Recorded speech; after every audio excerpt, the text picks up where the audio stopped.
عشر محرم کے سلسلے میں چند ایک باتیں کہنی چاہوں گا۔ ہندوستان میں یہ جو محرم کا مہینہ آتا ہے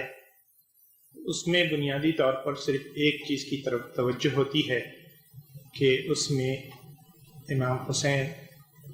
رضی اللہ تعالیٰ عنہ کی شہادت کا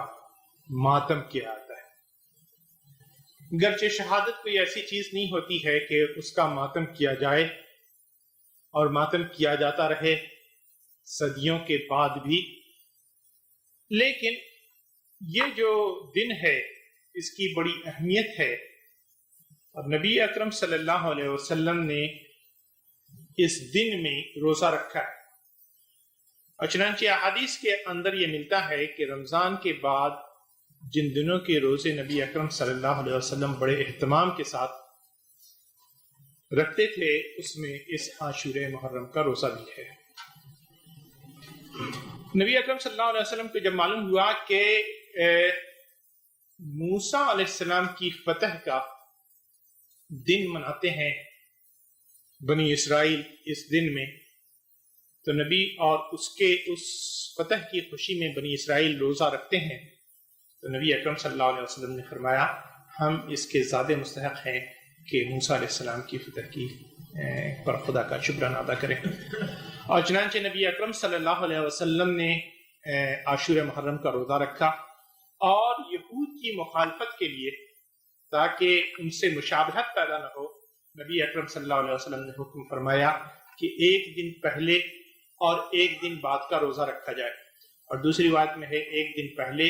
یا ایک دن بعد کا روزہ رکھا جائے، یعنی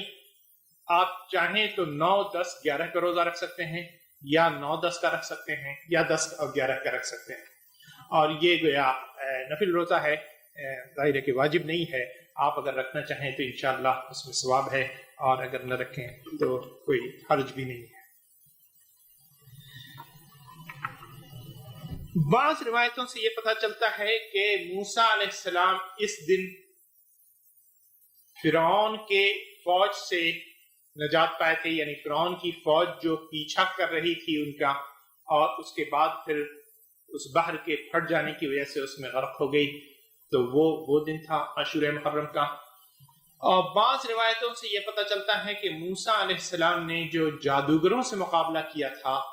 اور وہ ان کے سانپوں کو جو ہے وہ جو ختم کر دیا تھا،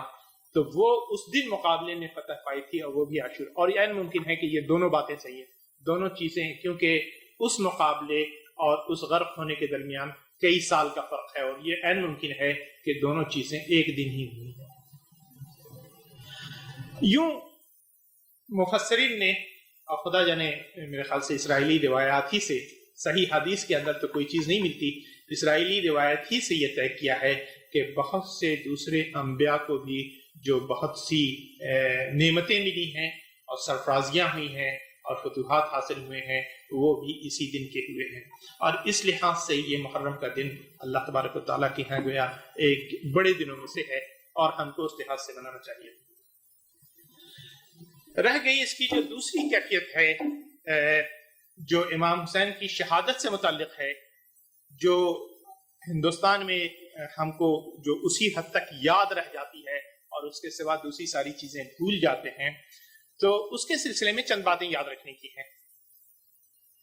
اسلام میں ماتم کی اجازت نہیں ملی ہے، اور نبی اکرم صلی اللہ علیہ وسلم نے کسی مرنے والے پر رونے اور پیٹنے اور اس طریقے سے نوحہ کرنے اور گریہ کرنے کو منع فرمایا ہے۔ یہ جس چیز کی اجازت ہے وہ یہ ہے کہ اگر کوئی عزیز، کوئی قریب، کوئی دوست مر جائے اور اس کی وجہ سے انسان کو جو افسوس ہوتا ہے اس میں اگر اس کے آنسو نکل جائے، وہ رو پڑے، تو ظاہر ہے کہ یہ ایک فطری چیز ہے جس کی اجازت فطرت کے اندر چونکہ موجود ہے، تو اس کی اجازت بھی اس کے ساتھ ساتھ ہے۔ مگر یہ جو باقاعدہ اس کا اہتمام کیا جاتا ہے، مرثیہ کیا جاتا ہے، اور خاص طور پر ماتم کرنے والے سینہ پیٹتے ہیں اور اس طریقے کی ساری چیزیں کرتے ہیں، وہ کسی طریقے سے صحیح نہیں ہے۔ نہ اسی طریقے سے اس بات کی اجازت ہے کہ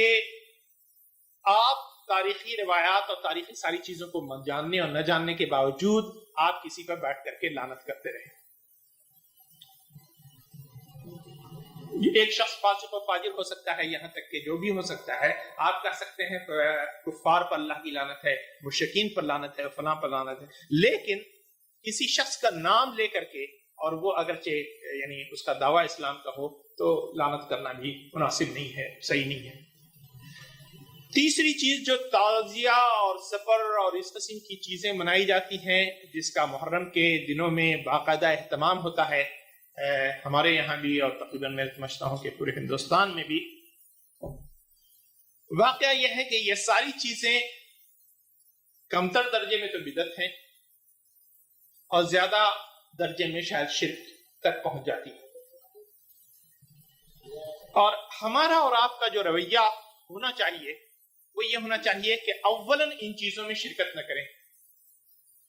اور ثانیاً ہم اپنی حد تک اس بات کی کوشش کریں کہ سوسائٹی کے اندر سے، سماج کے اندر سے یہ چیزیں ختم ہوں. جو لوگ اس میں بڑھ بڑھ کر کے حصہ لیتے ہیں، محرم سے بہت پہلے اور محرم کے بعد اس بات کی کوشش کرنی چاہیے کہ ان کو سمجھایا جائے کہ ہماری اس قسم کی چیزیں اللہ تبارک و تعالیٰ کو ناپسند ہیں اور ہمیں کفر اور شرک کی طرف لے جاتی ہیں. بدقسمتی سے یہ جو شیعان علی کہتے ہیں، یعنی علی رضی اللہ عنہ کے مددگار، اور جنہوں نے تاریخی روایات سے بھر کر یہ ثابت ہے کہ جو لوگ اپنے آپ کو شیعہ کہتے تھے اور جنہوں نے حسین رضی اللہ عنہ کو بلایا تھا، انہوں نے عین موقع پر ان کا ساتھ چھوڑ دیا. ان میں سے کسی ایک نے بھی اس وقت ساتھ نہیں دیا. بعد میں جو زبانیں لمبی کرتے ہیں ان میں سے جو بدترین چیز ہے وہ یہ کہ صحابہ کرام رضوان اللہ تعالیٰ علیہم اجمعین کو گالی دیتے ہیں. اولاً تو اس میں شریک نہ ہونا چاہیے. ثانیاً دوسری چیز جو بہت اہم ہے وہ یہ ہے کہ ایسے حالات میں اگر کبھی آپ کو ایسی کوئی چیز سننے کو ملے تو اپنے جذبات کو قابو میں رکھنا چاہیے. بہرکیف جو شیعہ حضرات ہیں وہ مسلمان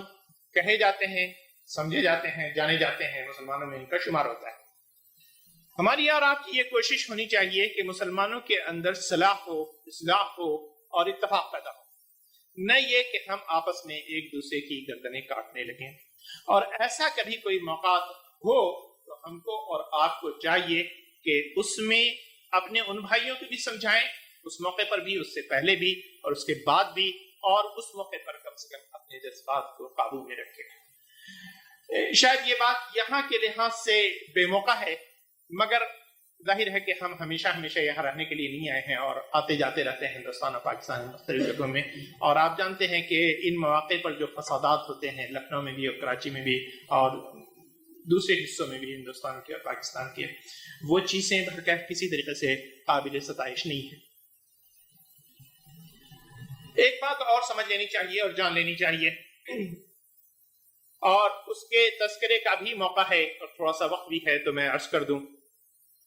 ہمارے دور میں ایک چیز آئی ہے جس کو ناصبیت کہا جاتا ہے. ایک چیز تو رافضیت ہے اور ایک چیز ناصبیت ہے. رافضیت تو بنیادی طور پہ یہ ہے کہ علی رضی اللہ عنہ کی طرفداری میں انسان اس قدر بڑھ جائے کہ دوسرے جو صحابہ کرام ہیں ان کو گالی دینے لگے، جس کا تذکرہ ابھی میں نے کیا، خاص طور پر خلفائے راشدین کو. لیکن اب ایک دوسری چیز نے خاص طور پر سر ابھارا ہے ہمارے زمانے میں، وہ ناصبیت ہے. وہ یہ ہے کہ نعوذ باللہ علی رضی اللہ عنہ کو اور حسین رضی اللہ عنہ کو برا و بھلا کہا جائے. یہ بات جان لینی چاہیے ہم کو اور آپ کو کہ نمبر ایک، علماء کرام، علماء اہل سنت والجماعت کا اس بات پر اتفاق ہے کہ حسین رضی اللہ عنہ نے شہادت پائی اور وہ اہل جنت میں ہیں، بلکہ نبی اکرم صلی اللہ علیہ وسلم کے قول کے مطابق جنت کے سرداروں میں ہیں. اور اس کے مقابلے میں یزید بھر کے اس درجے کا نہ تھا کہ حسین رضی اللہ عنہ کے مقابلے میں وہ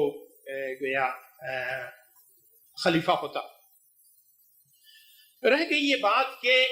حسین رضی اللہ عنہ نے جو اس وقت اقدام کیا اس کے بارے میں تھوڑا بہت اختلاف موجود ہے، لیکن علماء اہل سنت والجماعت کی اکثریت اس جانب ہے کہ ان کا اقدام پر وقت تھا اور صحیح تھا۔ تو اس لحاظ سے اب جو ایک دوسرا تحریک کے طور پر گویا شروع ہوئی ہے کہ یہ ثابت کیا جائے کہ یزید بھی خلفائے راشدین میں تھا اور بڑا عالی مقام تھا، اور یہاں تک کہ حسین رضی اللہ عنہ سے ایمان اور عمل میں کہیں بڑھا ہوا تھا، اور جنت میں اس کا درجہ بھی ان سے بڑھ کر کے نعوذ باللہ من ذالک۔ تو ان چیزوں سے پر یہ چیزیں جو ہے وہ گویا ناصبیت کی طرف لے جاتی، یہی نہیں بلکہ جب پڑھ کر کے یہ ہوتا ہے کہ علی رضی اللہ عنہ پر اور حسین رضی اللہ عنہ پر اور اہل بیت پر جب اتہامات رکھے جاتے ہیں تو ہم اس سے اپنی برات کا اظہار کرتے ہیں۔ میں اپنی بات اسی پر ختم کروں گا، اگر پھر کبھی موقع ہوا تو انشاءاللہ اس پر چند چیزوں پر روشنی دی جائے گی۔